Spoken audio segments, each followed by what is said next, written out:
So, for many of you who are looking at this channel, you can probably tell that I'm a big fan of movies.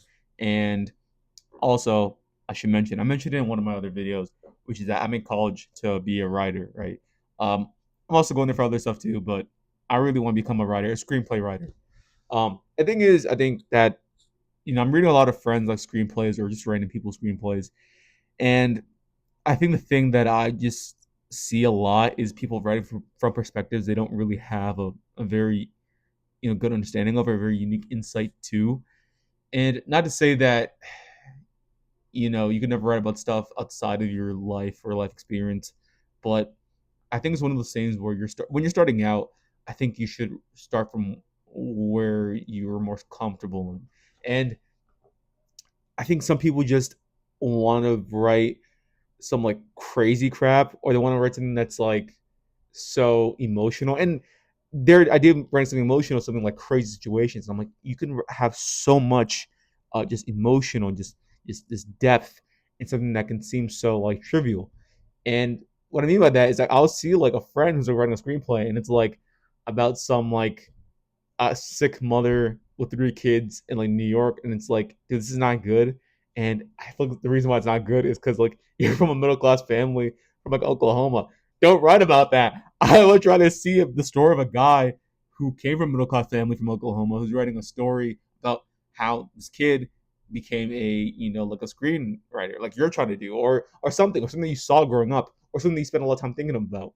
And it doesn't feel like that's the type of thing that he would be good at writing, which is like writing a story about like this other thing, because that's not something that you really have spent a lot of time on. But I think he wants to write something so emotional and so heavy that he chooses like something that's so outside of what his understanding would be, and also something that would be very like unique to watch. I think not every single movie has to be the most, like reinventing the wheel kind of movie. Like it's like different, but I think you can tell when there's a level of sincerity, level of depth. There are movies that I watch. I'm like, yeah, this is not the most unique thing in the world, but it's so much like depth of character, and you can tell it came from a very real place.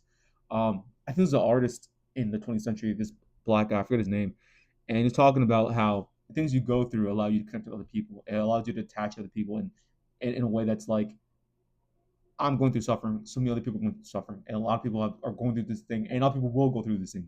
And that's the reason also you read books, because you're not the first person to question like life and death and this and that and the other. But more than just like these questions, is a level of insincerity, because you could tell when someone has really gone through these things in their writing. You could tell when someone hasn't gone through those things also in their writing. So just write from that very real place and just go from there. And I think for a lot of like aspiring artists, I'd much rather see just them talking about the things that they're most connected to. And I kind of talked about this too in like my movie for in my video talking about Obsession, which is that it was a fine movie, but more than that, not every single movie they start out with has to be a horror movie. I think for a lot of people in the film space, they start off in the horror kind of area, and I'm like, it's fun. I think it's fun to start off with a drama. Is it going to be the most like typical track laid out that a lot of people go to? And are there reasons why people go do horror first? Yes, but I'd rather see such a sincere movie about a drama or a comedy or something like that than just see another horror movie from a person who's not inspired by horror. They don't have nothing unique to give for a horror movie, and then just like then you're just like wasting your time, wasting everyone's time, wasting my time as a viewer or a reader of your screenplay. And I think that the idea of like not just being like a screenwriter, but also just being a writer and just being a human being and trying to contribute meaningful art to the world has to be something that I think that screenwriters have to get back into. With screenwriters I'm around in my school, my university, and screw it. I go to University of Arizona, so I just I just say that in my university. So I think that's something that people should get back into and really do. I don't think everything has to be this like track that's laid out in front of us in terms of how do you enter the industry. And and I'm not like the first person to say that, but then people will still do that. I still have friends that are like, yeah, we gotta make a horror movie first. I'm like, bro, why? Like, you're talking these things that have nothing to do with you. We're going to these like crazy like sci-fi movies. It's like this is not.